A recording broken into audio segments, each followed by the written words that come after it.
Welcome to your video lesson on the Sumerians. Why do we care about the Sumerians? Well, Sumerians made important advances in areas such as farming and writing that laid the foundation for future civilizations. If you take a look at this map here, this large area is Mesopotamia. That is one of the first civilizations. This area over here is Sumer, and that's what we're going to really focus in on in this lesson. The first civilizations in Mesopotamia. Civilizations first developed around 3000 BC in the river valleys of Mesopotamia, Egypt, India, and China. People settled near rivers for drinking water and crop irrigation. All civilizations had social classes, specialization, improved technology, government, and written records. Remember, specialization is those different kinds of jobs. If you look over here on this map, this area here is known as the Fertile Crescent because it's located in between these two rivers, and that creates a location where you can farm easily. Welcome to the two rivers.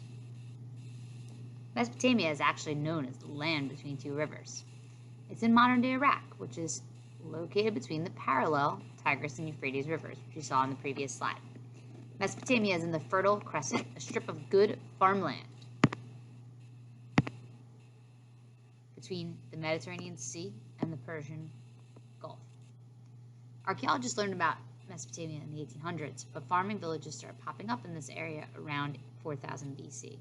The hominids migrated there around 8000 BC. Early Mesopotamian farmers used water from rivers, but were affected by flooding or drought. When the floods were bad, that wiped out a lot of crops.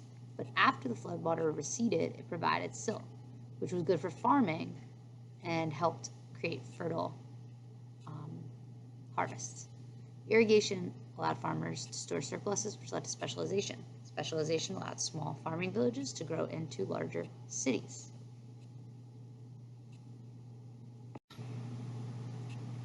This image is an example of an irrigated field. Sumerians built the first cities in Southwest Asia, including Ur, Uruk, and Eridu.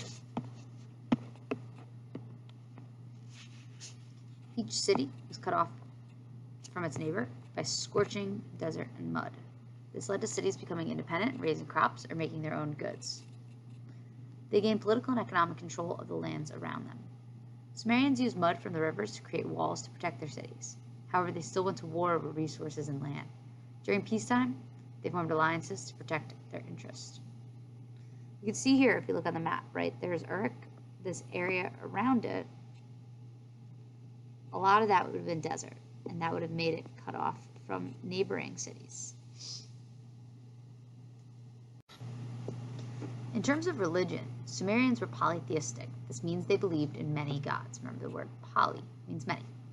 They believed that some gods had power over nature, the economics, etc., and they would pray to the god that really best was in a position to help them in the situation they were in.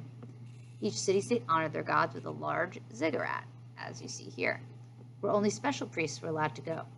Priests were originally in charge, but eventually the governments became monarchies where kings and their children and grandchildren lived. Most wives did not have political power, but in some cases did control their lands. There's some historical evidence of times where the king would die and his wife would gain control if his sons were not of age yet. This diagram reflects the social classes. At the top you have your royals, then high priests and nobles, then officials, scribes, and minor priests, craftsmen and artisans, and then on the bottom, servants, laborers, and peasants. Below that even, we also have enslaved peoples.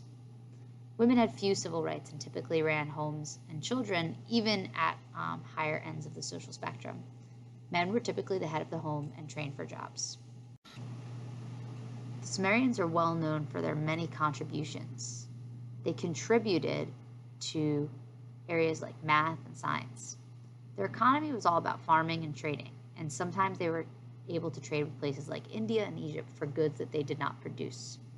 They created a way of writing called cuneiform, which was written on clay. It's image over here. Mostly wealthy boys learned how to write cuneiform and could become scribes to keep records from courts, businesses, marriage contracts, etc.